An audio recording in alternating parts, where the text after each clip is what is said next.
Welcome to Unbound, the podcast with Beth Curry, author, storyteller, and survivor. This is where books meet real life, where Beth reads chapters from her work and breaks free from the traditional audiobook format, diving deeper into the personal experiences, lessons, and liberation behind every page. Nothing is off limits. Let's get unbound. Hey everybody, it's Beth, and today I want to talk about two cases. Brendan Dassey and Nathan Carman, both high profile, both controversial, both involving young men on the autism spectrum. And as always, we're going to walk into this with clear eyes, critical thinking, and my own personal philosophy. I don't buy narratives, not official ones, not media ones, not social media earned one or social media ones, until they earn it. If you know me, you know that I don't accept an answer just because someone in authority says so. I don't reject it just because someone in authority says it either. I want the evidence, I want the context, I want the missing pieces, and I don't care if the truth lines up with what's popular. I care whether it's true. So today's conversation isn't about proving guilt or innocence. It's more about what we can learn when a case forces us to confront the limits of our assumptions, especially when autism is involved. And later, I'll take a quick look at a few other wrongful conviction cases where the system got it wrong, sometimes catastrophically wrong. So let's get into it. So Brendan Dassey, if you watched Making a Murderer and, like me, fondly remember that silver-haired Fox reporter, you already know the moment where the public kind of collectively stopped breathing, and that was the interrogation of this 16-year-old kid, Brendan. He had an IQ around the borderline range. He had a documented learning disability, significant social communication challenges. Police interviewed him multiple times without a lawyer present. And his mom also wasn't always in the room. And the tone of the interrogation was, let's call it, highly suggestive. So the facts that are not disputed, his interrogators repeatedly reassured him he wasn't in trouble and that honesty meant he could go home. They fed him details, sometimes subtle and sometimes not subtle at all. He changed his story multiple times in ways that mirrored what the officers were suggesting. And parts of his statement didn't even match physical evidence. So I just want to expand on that interrogation for a second because the specifics really do matter. March 1st, 2006, investigators Tom Fassbender and Mark Oigert brought Brandon in for what they called a conversation. They spoke softly. They positioned themselves as friendly, almost protective. They told him repeatedly that they already knew what happened. They just needed him to be honest. And they said that honesty would help him and that cooperation meant going home that day. This is a classic tactic. It's called the read technique, and it's designed to kind of break down that resistance by offering psychological relief in exchange for confession. For most people, it's manipulative, but for someone like Brendan, someone with these cognitive limitations and extreme compliance tendencies, it's devastating. Throughout the interview, Brendan guessed. He tried to figure out what they wanted him to say. When he got details wrong, they corrected him. When he hesitated, they filled in the gaps. At one point, they asked him what happened to Teresa Hallback's head, and Brendan guessed that she was shot. They asked where. He guessed her stomach. They kept pressing. He eventually said her head. They asked how many times. He guessed 5, then 10, then settled on once or twice when they seemed satisfied. That's not a confession at all. That's a fill-in-the-blank worksheet. Where the teacher keeps shaking their head until you guess the right answer. You know what I mean. You've seen it. You know it. After hours of this, though, after confessing to rape and murder, basically, Brendan asked the officers if he'd be back in time for his 6th period class. He thought he was going home. He thought he thought that being honest, like what they wanted him to do, giving them what they wanted, meant he had done the right thing. And he had no idea he just signed away his freedom. Where my brain kind of kicks into gear, because I always ask, was this a confession or was this compliance? Was he telling the truth or was he doing what autistic kids often do under pressure? And, try to please authority. Brendan's conviction was eventually overturned by a federal judge who called the confession so clearly involuntary, then reinstated on appeal. The Supreme Court declined to hear the case, so he remains incarcerated. When you strip away the emotion and the documentary bias and all that crap of the true crime frenzy, the central problem is that you cannot protect justice if you don't understand how differently autistic people process pressure, suggestion, and authority. And you can't fix a system that doesn't want to admit when it got something wrong. It is, of my opinion, that this kid should not be in jail. Nathan Carman, now that's a different kind of story as of the time of recording this podcast. It's kind of a popular documentary right now. I had a really hard time watching this documentary. I was already familiar with the story, but I felt like they were missing the mark on something with whatever direction they were trying to go in with this documentary. It felt very uncomfortable for me to watch. I don't know if that was just kind of challenging my own biases, my own opinions, my own thoughts. But something actually did feel really off about the way that they were presenting this, and I'm not quite sure yet what that is. So anyway, Brendan's case was kind of about the interrogation, but Nathan's is about something else entirely, and that's more the public narrative, right? So he was accused formally and socially and eventually in civil court of killing his grandfather for inheritance, and then later murdering his mother at sea when their boat sank during a fishing trip. Nathan supposedly survived on a life raft.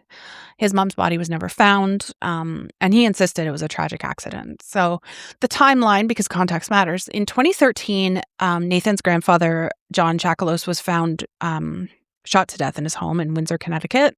He was 87 years old, very wealthy, and Nathan was considered a person of interest almost immediately. Police searched Nathan's computer. They looked at his finances. They questioned him extensively, but no charges were ever filed, and the case went cold. About 3 years later, in September 2016, Nathan and his mom, Linda, took his boat. It was a 31-foot fishing vessel called the Chicken Pox, out for a fishing trip off the coast of Rhode Island. Nathan said they were heading to a fishing spot about 80 miles offshore. The boat sank. Linda disappeared. Nathan spent 8 days adrift on a life raft before being rescued by a passing freighter. When he was pulled from the water, he told rescuers the boat had started taking on water suddenly. He said he tried to radio for help, but the electronics failed. He said he inflated the life raft. He called for his mom. He couldn't find her in the dark. He said he didn't know what caused the boat to sink. Of course, the story immediately raised red flags for investigators and for the public, the court of public opinion, because what they found was that Nathan had recently made some modifications to the boat. More specifically, he had removed 2 fiberglass trim tabs from the stern, and those tabs actually helped to stabilize a boat. Removing them left holes, and these are holes that Nathan had allegedly patched poorly, or in some accounts didn't patch at all. The implication is pretty clear at this point. Nathan had sabotaged his own boat, ensuring that it would sink and, killing his mother and allowing him to escape on the life raft and collect his inheritance. The problem is the boat sank in deep water. It was never recovered, so there was no physical evidence to confirm what caused the sinking, how the hull had been altered, or whether Nathan's story was even accurate. Still, the narrative solidified. Nathan was named as a defendant in a civil lawsuit filed by his mother's estate. The lawsuit accused him of deliberately sinking the boat to murder Linda. The case was built largely on circumstantial evidence, his behavior, his financial situation, the fact that he'd been questioned in his grandfather's death, and, of course, his demeanor during interviews. And that demeanor was cold and detached and literal and unemotional. Nathan had been diagnosed with Asperger's syndrome. His affect was flat, obviously. His communication style was blunt and overly precise. When he spoke to the media, he didn't cry. He didn't express grief in ways people expected. He explained things mechanically, like he was recounting a series of facts rather than the death of his mother. And very quickly, those traits became evidence in the eyes of the public long before any courtroom. In 2022, federal prosecutors indicted Nathan on charges of fraud and first-degree murder. They alleged that he killed his mother to inherit approximately $7 million. They claimed the boat sinking was premeditated. They painted him as a cold, calculating killer who had gotten away with one murder and tried again. Nathan pleaded not guilty. He maintained that the sinking was an accident, that he loved his mother, and that he had done nothing wrong. But before the case could go to trial, Nathan died by suicide in jail in his cell in June of 2023. He was 29 years old. So we're left with this. A man accused of 2 murders, convicted of none, who died before he could defend himself in court. No physical evidence from the boat, no confession, no trial, just allegations and civil litigation and public suspicion and a flat effect that people interpreted as guilt. This is a theme I keep coming back to. When someone is autistic, their behavior is often interpreted through a criminal lens instead of a neurological one. And as always, I don't buy the narrative until it earns my belief. And in this case, the evidence is messy. It's incomplete, and it's heavily driven by civil litigation and not proven criminal facts. People use the word murderer like it's settled, and it isn't. So these cases kind of challenge the easy stories that we're fed, right? That a confession means guilt, that a flat effect means indifference, that an official narrative means truth. And, like I said, if you know me, I reject that kind of thinking, 100%. Not because I'm a contrarian, but because truth rarely arrives in a pretty little box with a police seal on it. So I just want to zoom out for a moment because Brendan Dassey is not the only case where that kind of vulnerability played a role, and Nathan Carman isn't the only case where communication differences became part of a narrative that didn't match neatly with reality.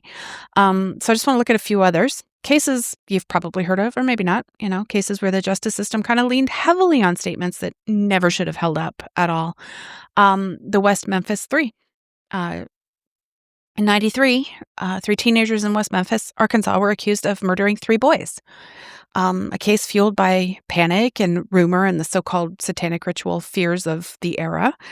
One of those teens, Jesse Miskelly Jr., was 17 years old. He had an IQ in the low 70s. He struggled academically. He was highly suggestible and eager to please authority figures. Police interrogated him for 12 hours, and only 2 hours were recorded. By the time they hit record, Jesse was exhausted and confused and trying to give the officers the answers that they wanted. He repeated details that were fed to him. He agreed with leading questions. His timeline contradicted physical evidence, and the recorded portion of the confession, the part that the jury heard, was riddled with inaccuracies. But it didn't matter. This, the confession was their case. And years later, DNA evidence that didn't match any of the teenagers emerged.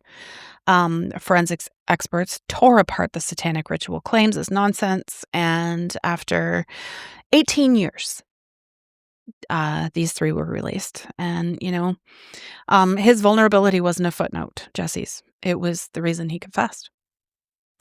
And another example, Bobby Johnson, a teenager in Connecticut, was questioned for hours about a shooting he didn't commit. He had no prior record. He had cognitive limitations. He was terrified, and detectives used those classic pressure tactics. We know you did it. We already have evidence. You'll get the maximum sentence if you don't cooperate. They fed him details, and he repeated them, and eventually Bobby confessed to something later proven impossible for him to have done. He spent 9 years in prison before being exonerated. He received a settlement, but no amount of money gives you back those years, right? Bobby's case clearly shows how easily a teenager with communication challenges can be steered toward the right answer, even when the right answer is completely wrong. Another one is the Central Park 5, specifically Corey Wise.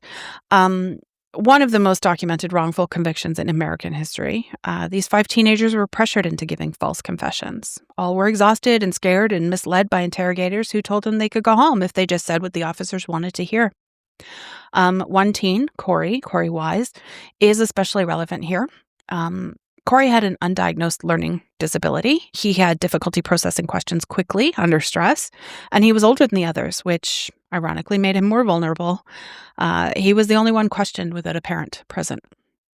Corey was manipulated into providing a confession that didn't match the evidence, the timeline, the forensic findings, even the statements of the other boys who were being pressured separately.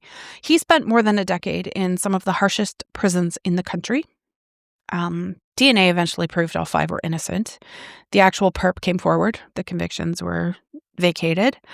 And yet, if you watch their interrogation tapes, the pattern is painfully familiar. When a young person is overwhelmed, confused, and desperate to please adults or escape this pressure, the truth becomes negotiable and justice becomes optional.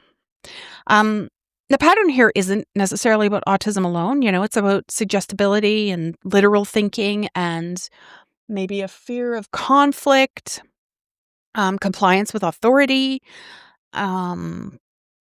communication differences under stress, difficulty understanding consequences, even a desire to escape the interrogation room at any cost, right? Whether someone has autism, a learning disability, cognitive limitations, or just extreme youth, the risk is the same. Police mistake compliance for truth.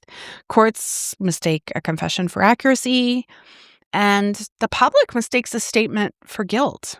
And this is why I want to tell stories like this, because, the legal system is not built for the way everyone communicates. And when someone doesn't fit the mold, when their stress response looks different or quieter or flatter or more confused, they're more likely to be misunderstood. And misunderstanding is the doorway to wrongful conviction, for sure.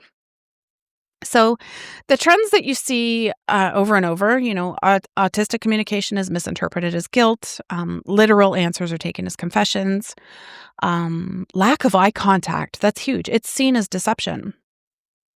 Often back in my day, I had trouble making eye contact with people, and it wasn't anything to do with deception. I don't know what it was, but it had nothing to do with that. Flat tone is mistaken for lack of remorse. Suggestibility makes people agree with leading questions. And officers often have zero training in how to interview autistic suspects or witnesses. So when we look at Brendan and Nathan or the exonerated 5, we have to ask questions, not because we're trying to excuse crime, but because we refuse to assume guilt based on behavior instead of facts. So why am I even talking about this? My philosophy and everything. I know how the world works. I know how official narratives are tidy and rehearsed and often incomplete. And I absolutely refuse to accept anything at face value just because it's labeled official. I want the receipts. I want the timeline. I want the contradictions explained. And until that happens, I don't buy narratives. They have to earn my belief. It's not cynicism, it's responsibility, in my opinion. Because when someone's autistic, the danger of misinterpretation goes way up. And when the state has the power to take away someone's entire life, I'm going to ask every hard question I can think of. So that's today's episode. A look at crime and autism and interrogation and the stories that we're told versus the truths we have to dig for. If you've got any thoughts, questions, or cases or stories you'd like me to cover next, you can reach out. Contact info is in the show notes, as well as support info. Asking questions isn't disrespectful. I want you to remember that. Blind trust is. So, stay curious and stay skeptical and don't buy the story until it earns it. See you next time. Thanks for listening to Unbound with Beth Curry. Join the conversation in the Facebook group or visit author.bethcurry.com. Want to support the show? Head to ko-fi.com/unbound podcast. Until next time, stay unbound.